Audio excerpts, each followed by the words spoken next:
വേണോ? മതിയോ? വെള്ളം വേണോ? മതി.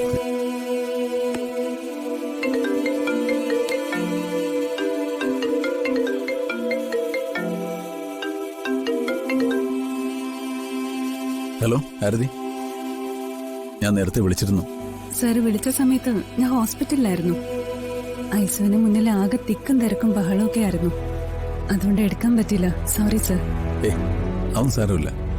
സച്ചിക്ക് ഇപ്പൊ എങ്ങനെയുണ്ട്? ന്യൂസിലൊക്കെ ഒരുപാട് കാര്യങ്ങൾ വരുന്നുണ്ടല്ലോ. കാര്യങ്ങളൊക്കെ കൈവിട്ടു പോകുന്നൊരു പേടി എനിക്കുണ്ട് സർ. ഇതിന്റെ പിന്നില് ആരോ പ്ലാൻ ചെയ്ത വലിയൊരു കളിയുണ്ട്.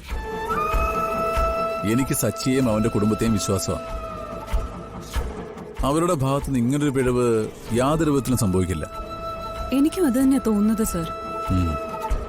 എന്തായാലും ആ അമ്മ അറിഞ്ഞുകൊണ്ട് വിഷമുള്ള ആഹാരം സച്ചിക്ക് കൊടുക്കില്ലല്ലോ. പക്ഷെ ഒരു കാര്യം സത്യവാ, ആഹാരത്തിൽ വിഷം കലർന്നിട്ടുണ്ട്. അതെങ്ങനെ സംഭവിച്ചോന്ന് ഇനിയും കണ്ടുപിടിക്കേണ്ടിയിരിക്കുന്നു. സച്ചിയുടെ ഇപ്പോഴത്തെ ഒരു കണ്ടീഷൻ എന്താ? എനിക്ക് ഡോക്ടറോട് സംസാരിക്കാൻ പറ്റിയിട്ടില്ല. ഇല്ല സർ, സിങ്കിങ് സ്റ്റേജ് ആണെന്ന് ഡോക്ടർമാർ പറഞ്ഞു. My God. ഒരു റിക്കവറിക്കുള്ള സാധ്യത വളരെ വിരളമാണ്. അല്ലെങ്കിൽ എന്തെങ്കിലും ഒരു മിറാക്കിൾ സംഭവിക്കണം.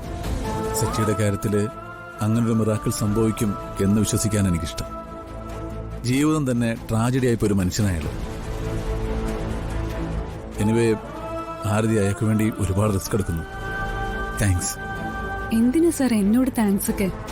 ഞാനിപ്പോ സത്യത്തില് അയാൾക്ക് വേണ്ടിയാ പ്രാർത്ഥിക്കുന്നത്. പ്രാർത്ഥനകൾക്ക് ശക്തി ഉണ്ടെങ്കിൽ അയാൾ ജീവിതത്തിലേക്ക് തിരിച്ചു വരും. അങ്ങനെ പറയാനാ ഞാനിപ്പോ ആഗ്രഹിക്കുന്നത്. Anyway, okay, good night. Okay sir, good night.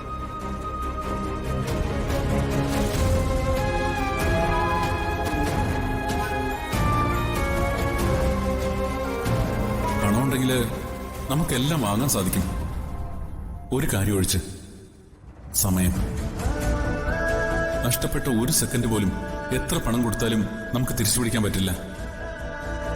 എത്രയും വേഗം എല്ലാം തുറന്നു പറഞ്ഞ് സന്തോഷത്തോടെ ഒരുമിച്ചൊരു ജീവിതം തുടങ്ങണം സാറേ.